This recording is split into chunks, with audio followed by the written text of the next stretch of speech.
You open your banking app at 11 p.m. It's been a good month. You worked overtime twice, you didn't do anything crazy, no vacation, no big purchase, nothing. And somehow, when the number loads, it doesn't make sense. It should be further along than this. You close the app, you tell yourself you'll figure it out later, but later never really comes because next month looks the same. And the month after that. If you know that feeling, this video is specifically for you. Quick note, this is educational, not financial advice. I'm Theo, and today we are going to go through 5 specific, documented, data-backed reasons why hardworking Americans in their 30s and 40s cannot seem to get ahead financially, and why almost nobody is naming them directly, because here is what the data says before we go anywhere else. You are not imagining it. You are not doing it wrong. Bankrate's 2025 Retirement Savings Survey found that 58% of American workers say their retirement savings are behind where they need to be, not slightly behind. Behind?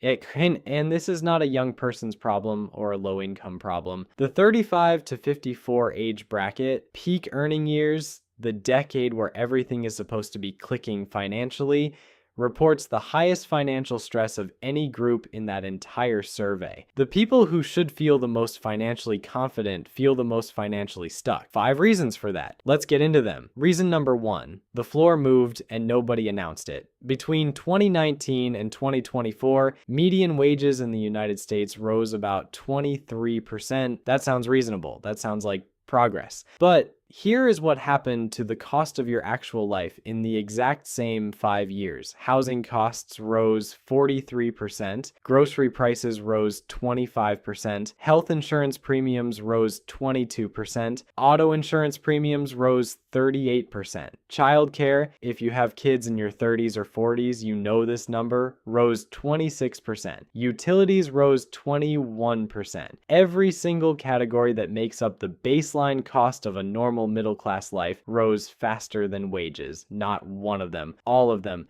simultaneously for 5 years straight. Here is what that does mathematically. Every dollar of wage increase you received in those 5 years was already claimed before it hit your checking account. It went toward the higher rent, the higher grocery bill, the insurance renewal that jumped 20%, the utilities that no one ever warns you about in advance. There was nothing left for savings, nothing for debt reduction, nothing for the investment account you have been meaning to fund properly since 2021.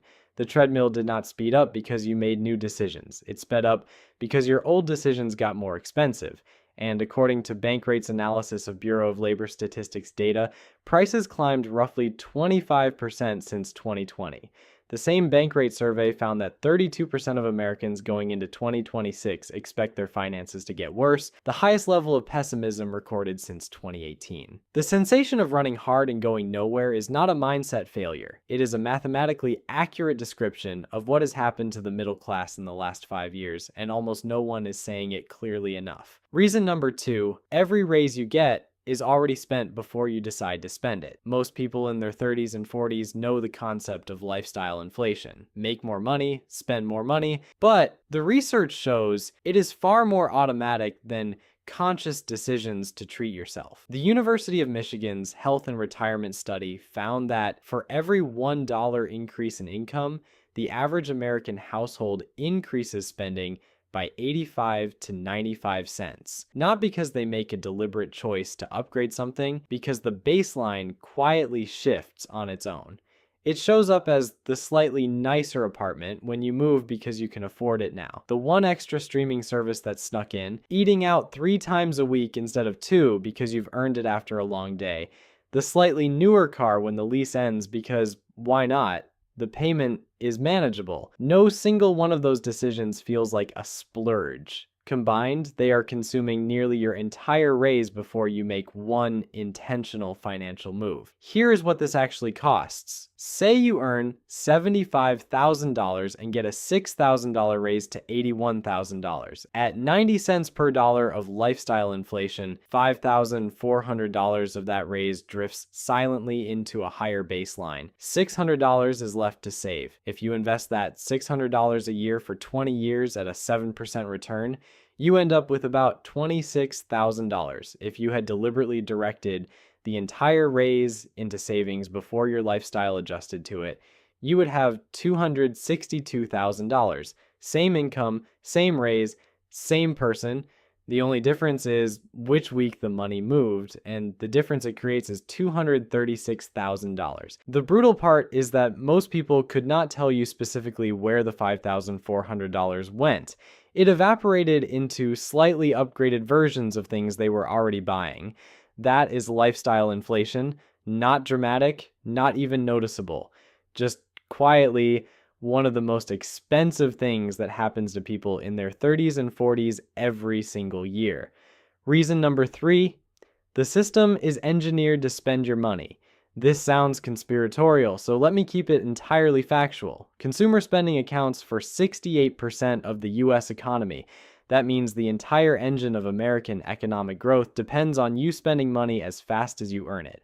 US digital advertising alone hit approximately $380 billion in 2025. Every dollar of that budget is pointed at one objective: converting your income into consumption as quickly as possible before you can redirect it anywhere else. Buy now, pay later apps are designed specifically to remove the friction between impulse and transaction. Klarna, Afterpay, Affirm, they processed over $75 billion in loans in 2023. The product doesn't say loan anywhere. It says 4 easy payments of $37. The brain registers $37, not $148. The Consumer Financial Protection Bureau found that buy now, pay later users were more likely to carry other high interest debt and more likely to be financially fragile. The product is targeting the exact customer who can least afford it. Car dealers now regularly finance for 84 months, 7 years. That turns a $55,000 truck into a $700 monthly payment that feels manageable, while the total amount paid over 7 years quietly crosses $110,000. Subscription services auto-renew by default because the behavioral data proves that defaults are the most powerful financial force in a person's life. And here's the research that proves that last point. A landmark study published in the Quarterly Journal of Economics tracked retirement savings behavior and found that employees who were automatically enrolled in savings plans and had to actively opt out saved at dramatically higher rates than employees who had to actively opt in to save. Same company, same salary, same investment options. Just which direction the enrollment was pointing, the default was the entire game. The modern consumer economy is an opt-in savings plan where every default points towards spending. Building wealth in this environment requires swimming upstream against a current that $380 billion a year has been spent making faster and smoother. That is not a personal discipline failure. That is an engineering problem. And the people who understand it as an engineering problem are the ones who build wealth anyway. Reason number 4. Nobody taught your generation the rules of the game you are now in the middle of. The Council for Economic Education's 2026 survey of the states found that 39 states now require some form of personal finance education for high school graduation. That is real progress. A decade ago, it was closer to 25. But here is the number that matters most for anyone watching this in their 30s or 40s. About 14 states still require no financial literacy education of any kind to graduate high school in 2026. And even among the states that do require it, most of those laws only started going into effect in the last few years. If you are 35 today, you graduated high school in 2008. If you are 42, you graduated in 2001. If you are 48, it was 1995. None of those graduating classes had a personal finance requirement in most states. You could have gone through the entire American public education system having been taught the quadratic formula, the causes of World War I, and how to conjugate a verb in Spanish, without ever being shown how compound interest actually compounds, how a mortgage amortizes over 30 years, what your 401k employer match means in actual dollar terms, or what it really costs to carry a credit card balance for 3 years. That is not a character flaw. That is a curriculum gap that sat quietly in place during the exact decades when you were making the biggest financial decisions of your life. And here is what that gap costs in dollars. A 22-year-old who understood compounding started putting $200 a month into a low-cost S&P 500 index fund and never stopped, ends up with just over $1 million at age 67 at a historical 7% real return. A 22-year-old who didn't learn any of this until age 32, lost a decade and then started the same $200 a month, ends up with about $700,000. The cost of a 10-year information gap is $300,000. Not a bad investment, not a market crash, not bad luck, just not knowing how the clock works during the decade it mattered most. And the information was never secret. It was never behind a paywall. It just was never taught to the people who needed it most at the time they needed it most. Reason number 5, the wealth gap is bigger than you realize, and most of it is hidden inside your home. This is where everything comes together.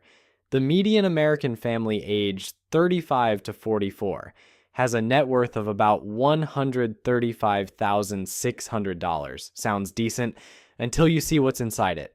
About $130,000 of that is home equity. That leaves just $5,600 in savings, investments, retirement accounts, and cash. $5,600. That's the financial cushion for America's peak earning households.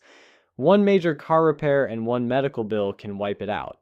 And once you're relying on credit cards with interest rates around 21%, it becomes incredibly hard to catch up. The problem is that your 30s and 40s are your most important investing years. Money invested at 35 has decades to compound. Wait until 45 and you've already lost half that opportunity. This isn't about people being irresponsible. It's the result of rising living costs, lifestyle inflation, consumer culture, and a lack of financial education, all working together. So what can you do?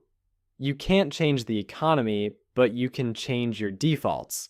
Automate your savings before you spend. Save part of every raise instead of upgrading your lifestyle. Shop around for cheaper insurance. Cancel subscriptions you don't use. Build an emergency fund so unexpected expenses don't become expensive debt. None of these require a higher income.